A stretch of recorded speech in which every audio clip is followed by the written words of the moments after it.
Hi there, students. Welcome to Chapter 6. In Chapter 6, we're going to be studying all about polynomial functions. And today we're going to be learning some basic things about polynomials. We are going to be looking at the names for some special polynomials, which polynomials are functions that are all kinds of different functions that are used to describe real life problems in math and science. And in this first lesson, we're going to be learning all the kind of specific details about polynomials, what their names are, their degrees, how to classify them, and we'll also be looking at adding and subtracting them. So there is a warm-up, so please pause the video now and complete the warm-up for Lesson 6.1. Okay, so thanks for completing the warm-up. If you just take a second and check your answers. Okay, so as I said earlier, we're going to be looking at some basic ideas about polynomials in today's lesson, and our learning goals include these things. We're going to start off by looking at how to identify the degree of a monomial. So a monomial, which is going to be defined below, a monomial would be like one of these pieces of these multiplications that we did in the warm-up. So we'll be identifying the degree of a monomial. We'll then move on and learn how to classify and name polynomials. We'll also add and subtract polynomials. And finally, we'll graph higher degree polynomials on a calculator and describe the graph, including identifying its real zeros. Okay, so let's start off with the definition of a monomial. So a monomial is a number or a product of a number and a variable with whole number exponents. So each of these things, like I said, each of these pieces of the warm-up separately are monomials, like this 3y squared that I circled above. That itself is a monomial. So is the negative 3y that's in the parentheses. That is, again, also a monomial. So a monomial is a single term polynomial. Now, if we want to establish the degree of a monomial, we want to look at the sum of the exponents on the variables in that monomial. Let's take a look at a couple examples of identifying the degree of a monomial.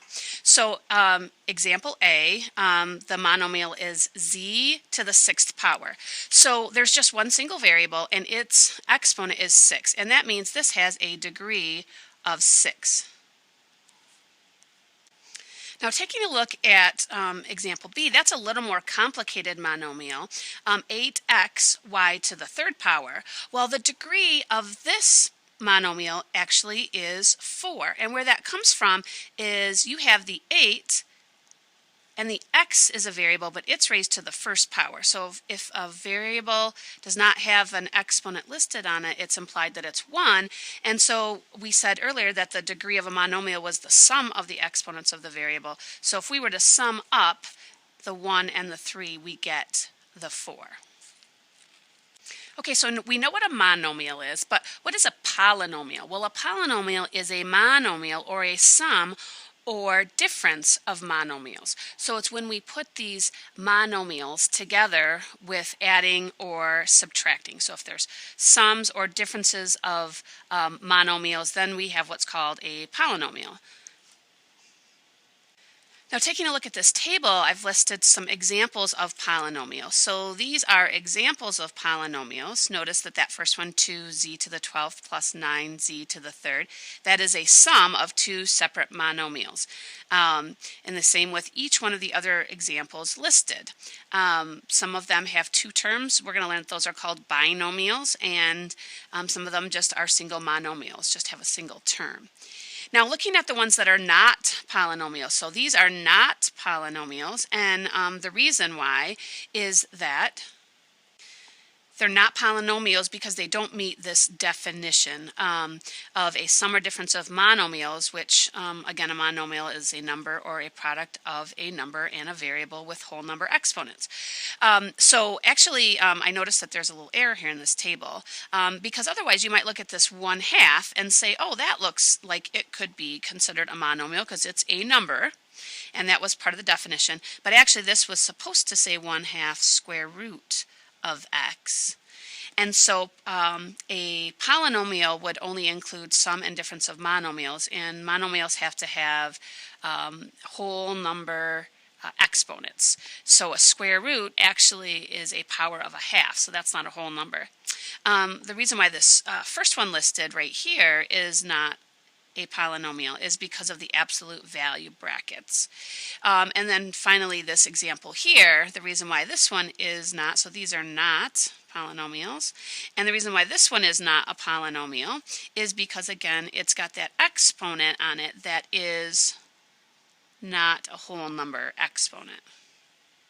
Okay, so we have talked about how we find the degree of a monomial, but what about a degree of a polynomial? Well, a polynomial, you can find its degree by looking at the highest degree on any one of the monomials. So you look at each separate term and you see which one has the highest degree, and then that determines the degree of the entire polynomial. So for instance, in this example down here, the highest degree is found in this first term here. And when we put polynomials in descending order of power, which is the appropriate way to do that, first of all, the 5, that number that's in front of that first term is called the leading coefficient. And so the leading coefficient is 5, and that 3 here, that's the exponent on that x, which is the highest power there, that's actually the degree. So I would say that this is a third degree polynomial. Now this polynomial actually has 4 terms, and we look at, and we say it has 4 terms because it's got 4 separate monomials that are either added or subtracted. And so we actually name polynomials by how many terms they have. So a binomial would have 2 terms, a trinomial has 3 terms, and I don't really think there's actually a technical term for this type of polynomial where it's got 4 terms, but I would call it, say, like a quadrinomial because 4 is quad. So let's go ahead and turn the page. Now another way that we can classify polynomials is by its degree. So if we just have a constant term, like you just have a number but no variables listed, then that would have a degree 0, because if you think about it and you had something like just say 9, I guess that would be like saying 9, or this example -9 I guess that they have here. You know, if there's not a variable listed on it, so it's like saying -9x to the 0 power, and so that would be called a constant degree or constant polynomial, and that's degree 0. Linear would be if the highest power is a 1, so of course this x minus 4 doesn't have a exponent listed on it, but it's implied that that's a 1, so that would be a first degree polynomial, and we call those linear because when we graph them we get lines, and there's a constant change or slope. We call degree 2 polynomials quadratics, and that's what we just finished studying all about in chapter 5, our quadratic functions. Cubic, it would be when the degree is 3. So again, x cubed plus 2x squared plus x plus 1, here's an example of that. The degree right here, which is the highest power on any monomial, or the degree of any of the highest degree monomial in the polynomial, would be cubic. Quartic would be if the degree is 4, and quintic for 5. After that, they pretty much stopped giving names, but I think there probably is other names. It's just not, we don't really study anything much higher than that, or higher than that. So we really don't spend time talking about those different names that they give. So I mentioned in the learning goals that one of the things we're going to do is classify polynomials. So our example here says to rewrite each polynomial in standard form. Now standard form would be when you have descending order of powers.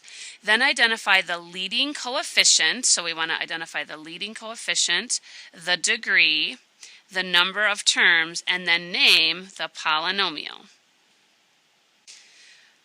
So example A is definitely not in standard form. This one looks kind of like the functions we've been studying. So if we put this in standard form, we're going to put the highest power first, and that's the x squared term. So -5x squared plus 4x plus 3.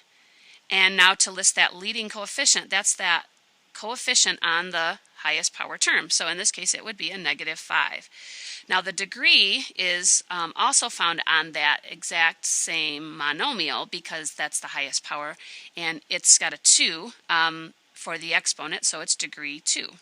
There are 3 terms, and so we were going to name this polynomial as a quadratic trinomial. So it's quadratic because it's degree 2, and we could see up here that quadratic comes right up here. And trinomial meaning that there's 3 terms. So when we name it, we want to keep in mind the degree and the number of terms. So we're going to go ahead and make example B a you-try question. So we're going to pause the video, put your polynomial in standard form, identify the leading coefficient, the degree, the number of terms, and then name it based on the degree and number of terms. So pause the video now and try example B.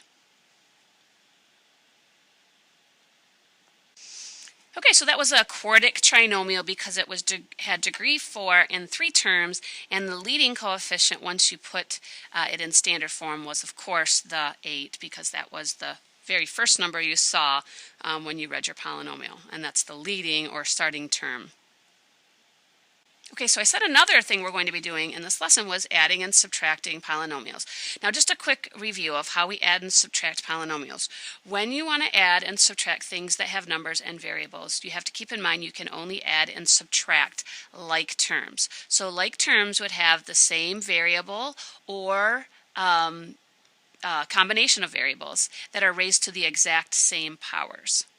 So, for instance, if I look at example A here, the things that have the x to the third, those would be considered like terms. So I could add or subtract those two, the 2x cubed and the x cubed.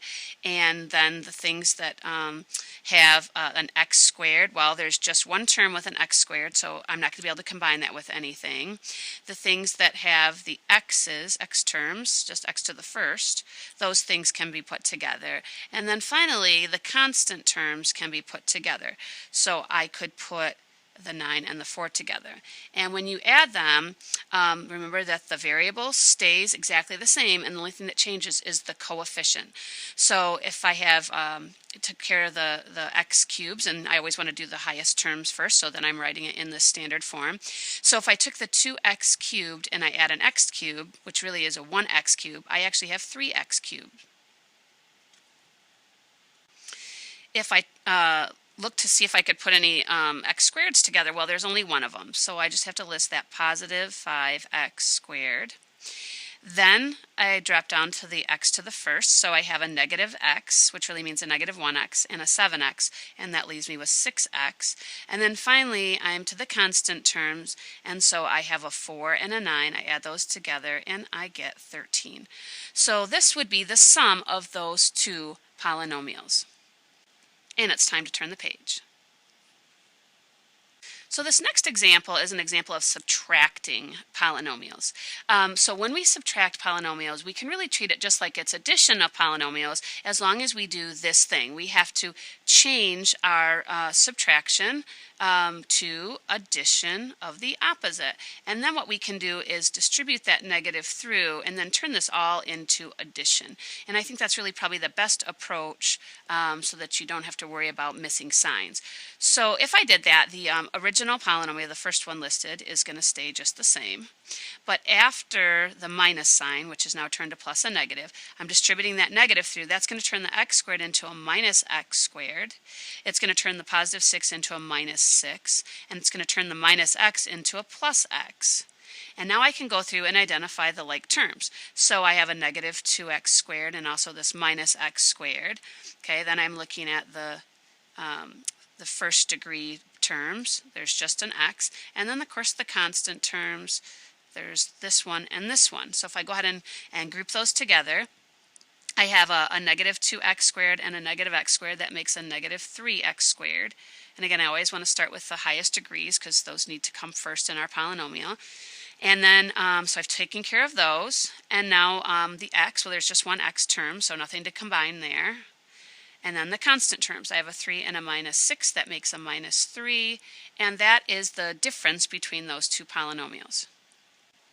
Okay, so now our final learning goal, we've reached the final learning goal, and that was to graph higher degree polynomials on a calculator and to describe the graph, the sort of the behavior, the flow of the graph, and identify the number of real zeros. Now I want to remind you that we see graphically real zeros by where the graph crosses the x-axis. We also call them roots, we call them zeros, we call them x-intercepts, but we know that they're real versus the non-real ones that we talked about in the prior chapter if they actually cross the real x-axis. So when you want to take a look at a graph of some of these higher degree polynomials, you want to utilize your graphing calculator. So what I did is I went ahead and I graphed these on my graphing calculator, and I included a picture of what it looked like below. So 2x cubed minus 3x I graphed right down here. And you just graph that by going to your y equals menu. And right here, just typing in 2x to the third power, so you'd use like the up arrow and a 3, and then minus 3x. And you want to make sure you're in a standard window, so if you're not, you want to go to the zoom menu, and 6, that would be a standard window. That's what I graphed mine on, and that's what you're seeing here is the standard window. So you can also see part of the table. Unfortunately, though, this table is starting back at -9, but anyway, you could see the table by just going to second and graph, and you could see a list of some of the integer x coordinates that go on that graph. And then when you hit graph, you can take a look at the actual graph. So here's a picture of the graph, and you can see that this graph is, and we will talk about describing it, it's as we look from left to right, and that's how you read a graph, it is increasing, and then it crosses the x-axis. And then it comes around here, makes a turn, comes back around, crosses the x-axis again, kind of makes a little turn again, back up, and it continues back going upwards forever. Now here's how I know that that's not going to turn back around somewhere off the screen is this. This is a third degree polynomial. So with a third degree polynomial, the maximum number of zeros or x-intercepts, you won't always have this, but the maximum number that they could have is 3. And you can see all 3, so you know this graph is not going to turn back around and come back down because then it would have to hit the x-axis again. And so we just see these 3 places where it crosses the x-axis, one right here, and then here and here. And so we've got those 3 places it crosses. Those are the 3 real zeros.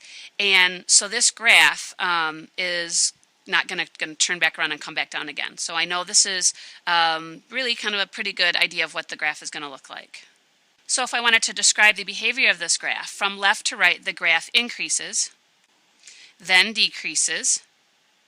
So again, you can see how it's kind of coming up. It's increasing, right in on the left-hand side of the x-axis, it's increasing, then it turns around, it decreases, and then finally it turns again and increases. It crosses the x-axis along the way 3 times, and so it appears to have 3 real zeros. Let's look at another one. So in example B, I have the polynomial -1/6 x to the 4th power plus 2x squared minus 2. So this is a degree 4 polynomial. And if you look down here, I've included, again, a graph of what that would look like on your calculator. So unfortunately, I wasn't able to get it to show the entire equation that you type in, but you know, it's just basically just typing in exactly what you see here. And the only thing you can't see in my window was the -2 off the end. But then, you know, also the window where you could look at the table. So we've got a table here that shows some values. And then the graph itself. So when we look at this graph, if we wanted to describe it, and we kind of just follow the, you know, the flow of the graph starting from left and moving to the right, we are increasing. So we're going to fill in this table up here. So we start off, we're increasing. So I went ahead and filled that in. And then the graph makes a turn and it decreases. Notice we're crossing the x-axis again. So at after that turn, we're decreasing. we're then increasing again and then decreasing again to finish up. And so it actually changes direction from increasing to decreasing 3 times. Okay, so it was following along. If you kind of follow along the graph, it's starting off and then it's changing direction right here at that hump, and then it's decreasing, so that's going for a while. Then it changes direction again, and then finally changes direction one more time. So it changed direction 3 times, and it actually crossed the x-axis. You can see 1, 2, 3, 4 times, indicating that there are 4 real zeros. And that is kind of the pattern here. If you notice on that last graph, it actually changed direction twice, and it is a degree 3. This one was a degree 4, and it changed direction 3 times. And that is usually the pattern, is if whatever the degree is, your graph could change directions one less number of times than the degree. So, again, we're just kind of getting, a glimpse of what some of these graphs look like. We'll talk about them in much more depth later in this chapter. But there's a little introduction to graphs of higher degree polynomial functions.